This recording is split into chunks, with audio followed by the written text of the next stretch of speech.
Guys, thanks again for joining us. This is Cat's Pajamas. And I am Pain User. And we are back for game number 2 of E.G. Axslav, spawning as our red Protoss player here at the 9 o'clock position on Metalopolis. His opponent here at the 3 o'clock position and up 1-0 is Mouse ThorZaIn. That is our blue Terran player. So, ThorZaIn did win game number 1. We still are in winners round 1 of the season 2 of the IPL, so hope you guys have enjoyed all the matches thus far. It has been fun to cast all these, and the games have been absolutely spectacular so far. Yeah, so far so good. All the games have been great. Game 1, a little bit of an all-in from ThorZaIn. Yep. Not too uncharacteristic on Xel'Naga Caverns, though. It's a small map. Not even necessarily a Terran map as it is in Terran versus Zerg. Terran versus Zerg, Xel'Naga Caverns obviously being a great map. Terran versus Protoss, I wouldn't say that one race has a significant advantage over the other, and Protoss does have the option for a lot of early gateway unit harassment at your natural. It's so wide open. There's so many different angles they can come in, so seems like ThorZaIn just really wanted to get it out of the way, wasn't really trying to play a straight-up game, and still ended up getting a quick victory. So, yep. Taking game 1 relatively quick, and Axslav was really focusing on his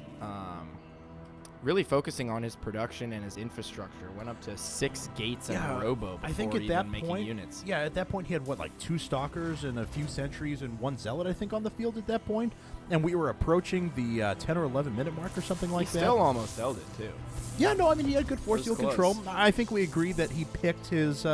The point at which he picked his engagement was a little bit off, but no, other than that, he did almost hold it off, but ThorZaIn did have the vastly superior force. Let's see what he ends up going with in game number 2 here. Honestly, I'm more interested to see what Axslav's going to do. Axslav has Gateway down, no gas yet. He's already up to almost 18 supply, so completely, not completely bypassing gas, but he's certainly getting it very late.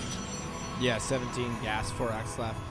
Probably not going to see the same thing out of either players, to be honest. Well, Axslav originally went with that super fast 1-gate FE. ThorZaIn now just getting enough gas for a Reaper. Gonna pull off of gas and probably get the earliest possible command center. I have no problem with this. I actually like it. And the question is will he drop it on the low ground or the high ground?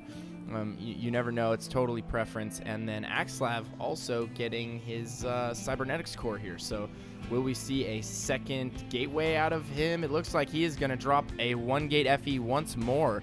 And this is, Axslav's been playing around a lot with early expand builds. For a while, he was doing this Nexus first build. That wasn't really working out for him. He kept getting all in when people scouted it. Sure. And people would make bunkers and creep up towards his main. So that wasn't really working out. And now he's playing around with this super fast 1-gate FE build that's not very characteristic either. A lot of times players will get that second gateway, if not a third gateway, before choosing to expand. So really going for that early Nexus and everything we've seen so far out of him. And it looks like ThorZaIn is going to make his way in with the Reaper here in a second. He's already building the bunker here outside of the natural. We'll see what Axslav has in response. There is a Stalker ready to go. And let's see here. Let's actually take a look at Axslav's vision. He does not see the bunker. The bunker is being constructed just outside of view. Now he sees it. He's going to try and take down this SCV. He will be able to do so. That is going to force ThorZaIn back. Kind of a neat little bit of micro there as Axslav attempted to go after the Reaper first, and then to catch up to the SCV after that, but the Reaper reacted and ran away. That's actually so impressive right there from ThorZaIn.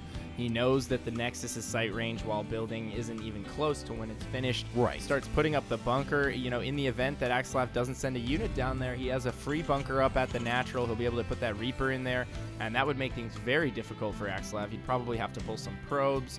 I don't know what he would have done, and that was actually very close to getting up. So almost a little bit of a scare there for Axslav. Not able to capitalize on it was ThorZaIn, but nonetheless, it was very well thought out. And let's see here. ThorZaIn does have 2 racks up. He's about to construct his third here. Axslav was scouting with the Stalker there. Not really going to be able to do all that much damage because ThorZaIn does have the bunker down. He has a few units ready to go. It's going to force Axslav back.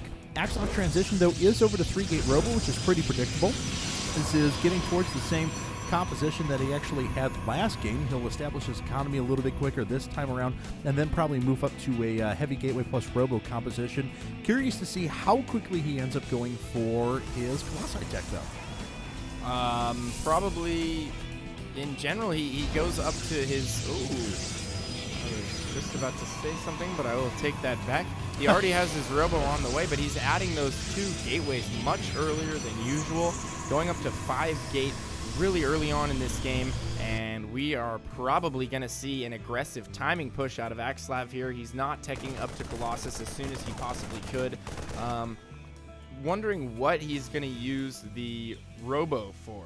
And it looks like it is going to be for a Warp Prism. We are going to have an aggressive possible Warp Prism drop followed by subsequent Warp-ins here, more than likely at the main. This is kind of an interesting map to do this on. Actually, one way this can be so effective is if he brings the Warp Prism in towards the top of the ramp, unloads a few sentries, force fields the ramp, preventing ThorZaIn from bringing his units back to his main, and then starts warping in units at the main and going after the SCVs. It can be absolutely devastating. And that is, I bet you, what's very likely to happen. Indeed, he does have the 2 sentries with this, so your intuitions are exactly correct. Well played there. Yeah, I mean, it's only something that you very rarely see. There's a few players who have been doing it for quite a while, but it's actually so strong. It just enables you to cripple your opponent's economy.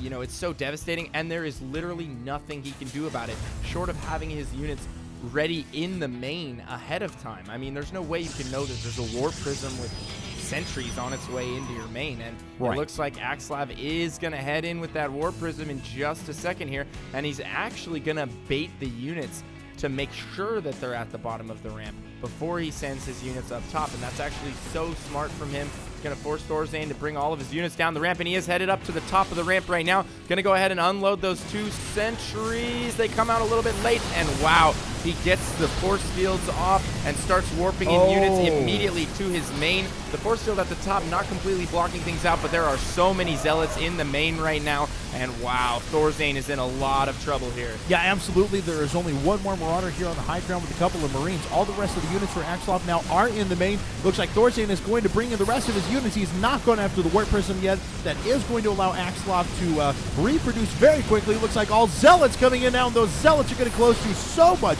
economic damage. These SCVs just in no way, shape, or form cost-effective against these units.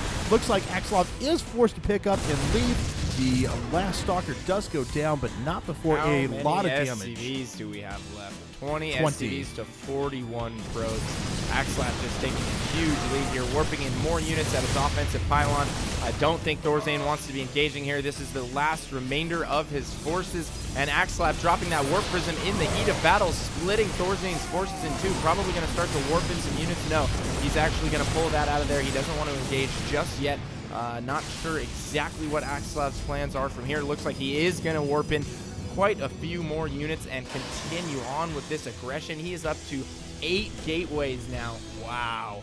Yeah, that's pretty ridiculous. 8 Zealots just came in at the same time there. Axslav is ready with the Warp Prism again. May start to work its way back up and try and do some damage. ThorZaIn trying to put up whatever defensive structures he can, but there are so many units on the ground for Axslav. It's ridiculous.